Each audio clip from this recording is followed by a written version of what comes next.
Assalamualaikum warahmatullahi wabarakatuh. Di sini saya akan mendemonstrasikan video pembelajaran mengenai KD 3.12, yaitu menentukan konsentrasi larutan asam atau basa berdasarkan data hasil titrasi asam basa.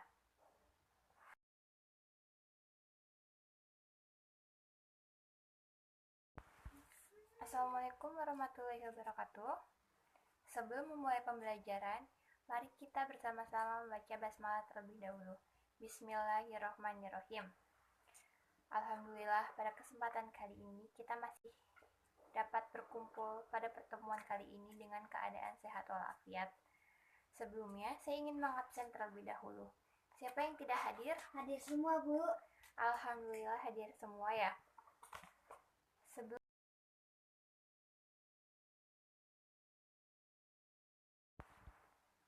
Apakah kalian tahu bagaimana rasa dari buah jeruk? Ya, rasanya adalah asam. Hubungannya dengan materi kali ini adalah kita akan membahas mengenai titrasi asam basa dengan tujuan pembelajaran yang diharapkan yaitu yang pertama, menjelaskan pengertian dari titrasi asam basa, lalu yang kedua, dapat mengetahui prinsip dari titrasi asam basa, kemudian yang ketiga, menggunakan indikator yang sesuai, lalu melakukan percobaan titrasi asam basa, kemudian dapat menghitung konsentrasi atau kadar dari asam atau basa yang dititrasi, kemudian yang terakhir adalah menyimpulkan manfaat dari titrasi asam basa. Sedangkan ruang lingkup materi yang akan kita bahas adalah yang pertama, titrasi asam basa, kemudian titrat dan titrat, lalu ada titik ekuivalen, lalu ada indikator. Oh iya, apakah kalian telah membaca informasi dari berbagai sumber mengenai titrasi asam basa sesuai dengan tugas yang saya berikan minggu lalu?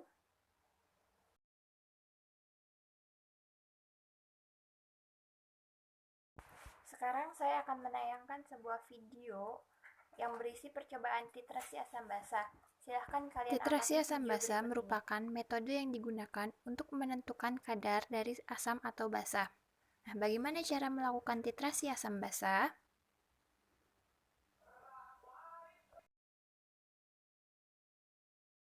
Alat dan bahan yang digunakan adalah Erlenmeyer 100 ml, corong, buret, statif, pipet volume, filler, dan pipet tetes. Sedangkan bahan yang digunakan adalah HCl, NaOH, Aquades, dan indikator phenolphthalein. Prosedur yang dilakukan adalah yang pertama, diambil sebanyak 10 ml larutan HCl yang tidak diketahui konsentrasinya dengan pipet volume. Kemudian diberi indikator sebanyak 3 tetes.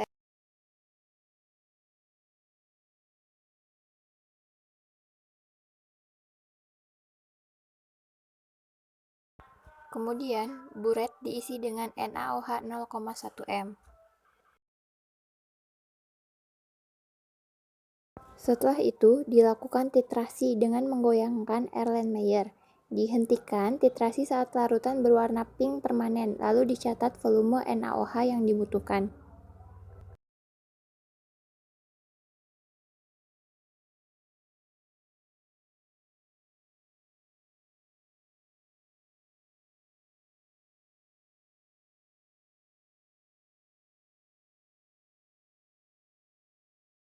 Setelah itu, kita dapat menghitung kadar dari HCl dengan persamaan mol asam sama dengan mol basa.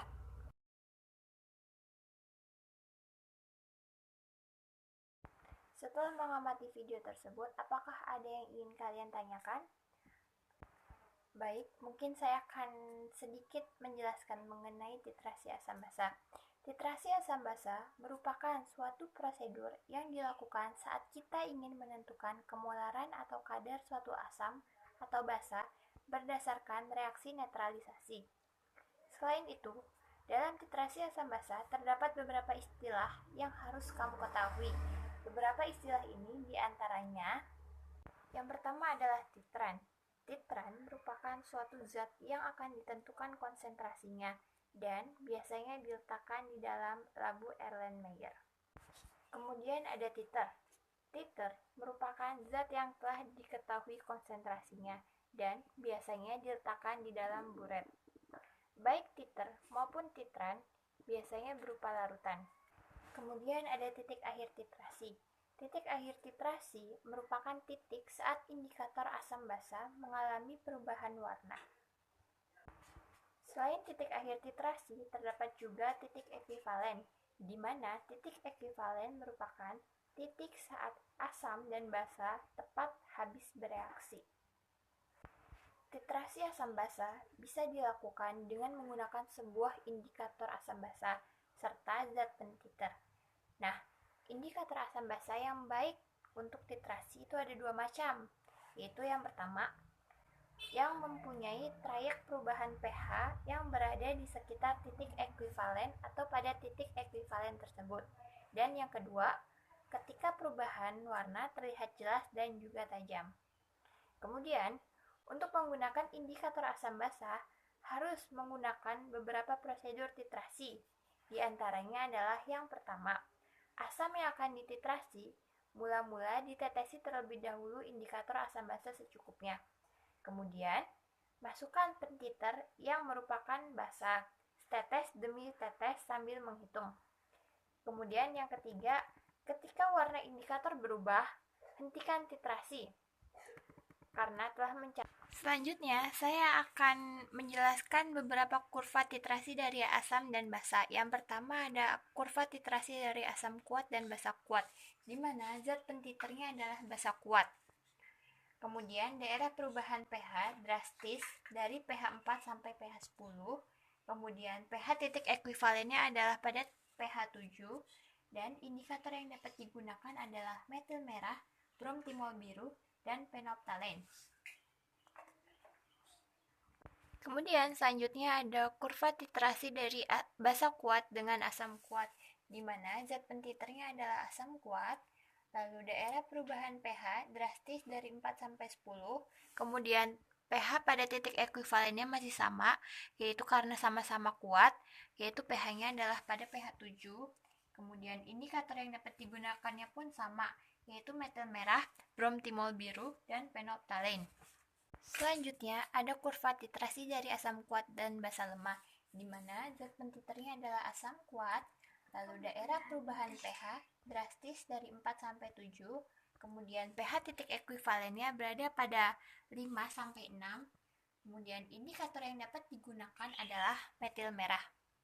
Selanjutnya, terdapat kurva titrasi basa lemah dengan asam kuat, di mana kurva ini berbalik dengan kurva dari asam kuat dengan basa lemah, karena zat pentiternya adalah asam kuat.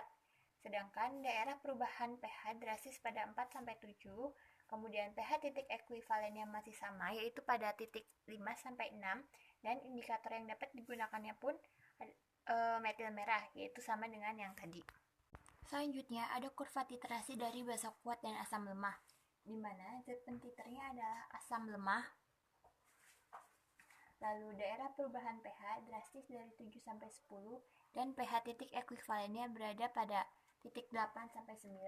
Kemudian indikator yang dapat digunakan adalah phenolphthalein. Dan yang terakhir ada kurva titrasi dari asam lemah dan basa kuat, di mana zat pentiternya adalah basa kuat.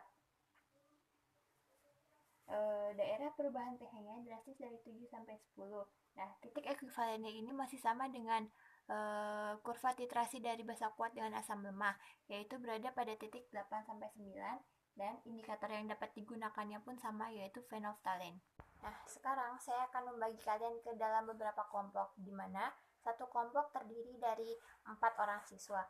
Kemudian, saya akan membagikan LK yang harus kalian kerjakan, di mana di dalam LK tersebut terdapat panduan dan alat dan bahan yang digunakan untuk melakukan sebuah percobaan. Nah, percobaannya ini adalah percobaan dari titrasi asam basa.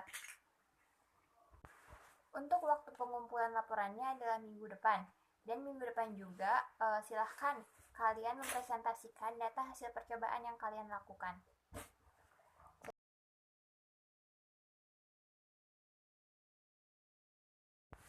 Jadi, apa yang bisa kalian simpulkan dari pelajaran hari ini? Ya, macam-macam titrasi asam basa yaitu yang pertama ada titrasi asam kuat dengan basa kuat atau sebaliknya, kemudian ada titrasi asam kuat dengan basa lemah atau sebaliknya, dan yang terakhir ada titrasi basa kuat dengan asam lemah atau sebaliknya. Nah, yang tidak dapat dilakukan adalah apabila asam dengan basa sama-sama lemah, karena perubahan pH drastis terjadi sangat singkat. Kemudian, tidak ada indikator yang cukup teliti untuk mengamati perubahan. Kemudian yang terakhir adalah reaksi berlangsung lambat dan tidak tuntas. Nah, untuk indikator yang dapat digunakan dalam melakukan titrasi, apabila sama-sama kuat, kita dapat menggunakan metil merah, bromtimol biru, dan phenolphthalein. Sedangkan apabila asam kuat dengan basa lemah, kita dapat menggunakan metil. Sedangkan untuk menitrasi basa kuat dengan asam lemah atau sebaliknya, kita dapat menggunakan phenolphthalein. Baiklah, mungkin pelajaran hari ini sampai di sini. Dan untuk minggu depan, silakan kalian baca mengenai cara menentukan kadar dan konsentrasi dari asam atau basa. Kemudian jangan lupa laporan dikumpulkan